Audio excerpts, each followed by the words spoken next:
ರಾಜ್ಯದ ಹೆಣ್ಣು ಮಕ್ಕಳಿಗೆ ಶುಭ ಸುದ್ದಿಯನ್ನ ಕೊಟ್ಟಿದೆ ಶಿಕ್ಷಣ ಇಲಾಖೆ. ಇನ್ನು ಮುಂದೆ ಎಲ್ಲ ಶಾಲೆಗಳಲ್ಲಿ 50% ಸೀಟು ಹೆಣ್ಣು ಮಕ್ಕಳಿಗೆ ಮೀಸಲು ಅನ್ನೋ ಸಿಹಿ ಸುದ್ದಿಯನ್ನ ಶಿಕ್ಷಣ ಇಲಾಖೆ ಕೊಟ್ಟಿದೆ. ರಾಜ್ಯದ ಹೆಣ್ಣು ಮಕ್ಕಳಿಗೆ ಶುಭ ಸುದ್ದಿ ಇದು. ಇನ್ನು ಮುಂದೆ ಎಲ್ಲ ಶಾಲೆಗಳಲ್ಲಿ 50% ಸೀಟನ್ನ ಹೆಣ್ಣು ಮಕ್ಕಳಿಗೆ ಮೀಸಲು ಇಡುವಂತ ಒಂದು ಪ್ರಕ್ರಿಯೆ ಆರಂಭ ಆಗ್ತಾ ಇದೆ. ಅನುದಾನಿತ ಮತ್ತು ಅನುದಾನ ರಹಿತ ಖಾಸಗಿ ಶಾಲೆಗಳಿಗೆ ಇದು ಅನ್ವಯ. CBSE, ICSE ಪಠ್ಯಕ್ರಮ ಅನುಸರಿಸುವ ಶಾಲೆಗಳಿಗೂ ಕೂಡ ಇದು ಅನ್ವಯ ಆಗುತ್ತೆ.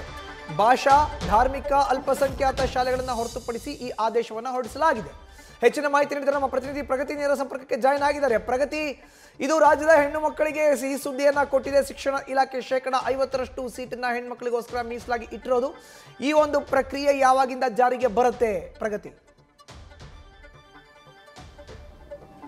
ಮಧುಸೂದನ್, ಮುಂಬರುವಂತಹ ಅಕಾಡೆಮಿಕ್ ಇಯರ್ ಅಂದ್ರೆ 2025-26 ನ ಈ ಒಂದು ಶೈಕ್ಷಣಿಕ ಸಾಲಿನಲ್ಲೇ ಈ ಹೆಣ್ಣು ಮಕ್ಕಳಿಗೆ 50% ಸೀಟನ್ನ ಕೊಡಬೇಕು ಅನ್ನುವಂತಹ ಸೂಚನೆಯನ್ನ ಈಗ ಶಾಲಾ ಶಿಕ್ಷಣ ಮತ್ತು ಸಾಕ್ಷರತಾ ಇಲಾಖೆ ಹೊರಡಿಸಿರುವಂತದ್ದು. ರಾಜ್ಯದ ಅನುದಾನಿತ, ಅನುದಾನ ರಹಿತ, ಖಾಸಗಿ, ಅದರ ಜೊತೆಗೆ CBSE ಶಾಲೆಗಳು, ICSE ಶಾಲೆಗಳು, ಕೇಂದ್ರ ಪಠ್ಯಕ್ರಮ ಅನುಸರಿಸುವಂತಹ ಶಾಲೆಗಳು, ಸಹ ಶಿಕ್ಷಣ ಹೊಂದಿರುವಂತಹ ಪ್ರತಿಯೊಂದು ಶಾಲೆಗಳಲ್ಲೂ ಕೂಡ ಈ ರೂಲ್ಸ್ ಅಪ್ಲೈ ಆಗುತ್ತೆ. ಪ್ರಾಥಮಿಕ ಅಂದ್ರೆ ಪೂರ್ವ ಪ್ರಾಥಮಿಕ ಹಂತದಿಂದ ಅಂದ್ರೆ LKG, UKG ಇಲ್ಲಿಂದ ಹಿಡಿದು 10th ವರೆಗೂ ಕೂಡ ಪ್ರತಿ ತರಗತಿಯಲ್ಲೂ 50% ಹೆಣ್ಣು ಮಕ್ಕಳಿಗೆ ಮೀಸಲಿಡಬೇಕು ಅನ್ನುವಂತಹ ಆದೇಶವನ್ನ ಶಾಲಾ ಶಿಕ್ಷಣ ಮತ್ತು ಸಾಕ್ಷರತಾ ಇಲಾಖೆ ಮಾಡಿರುವಂತದ್ದು.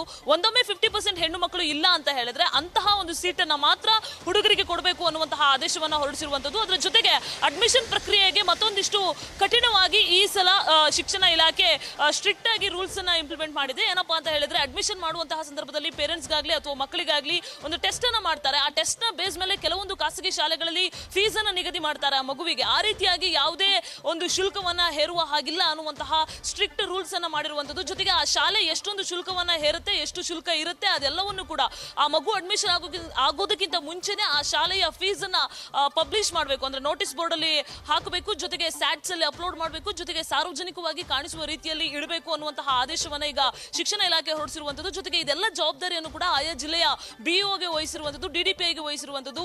50% ಹೆಣ್ಣು ಮಕ್ಕಳಿಗೆ ರಿಸರ್ವ್ ಸೀಟ್ ಅನ್ನು ಕೊಡ್ತಾ ಇದ್ದಾರಾ ಇಲ್ವಾ ಇದನ್ನ ಗಮನ ಹರಿಸುವಂತಹ ಜವಾಬ್ದಾರಿ ಆಯಾ ಜಿಲ್ಲೆಯ ಕ್ಷೇತ್ರ ಶಿಕ್ಷಣಾಧಿಕಾರಿಗಳದ್ದು ಆಗಿರುತ್ತೆ. ಏನಾದ್ರೂ ಸಮಸ್ಯೆ ಬಂದಲ್ಲಿ ಅವರಿಗೆ ಕಂಪ್ಲೇಂಟ್ ಅನ್ನ ಕೊಡಬೇಕು ಅನ್ನುವಂತಹ ಮಾಹಿತಿಯನ್ನ ಶಿಕ್ಷಣ ಇಲಾಖೆ ಕೊಟ್ಟಿರುವಂತದ್ದು.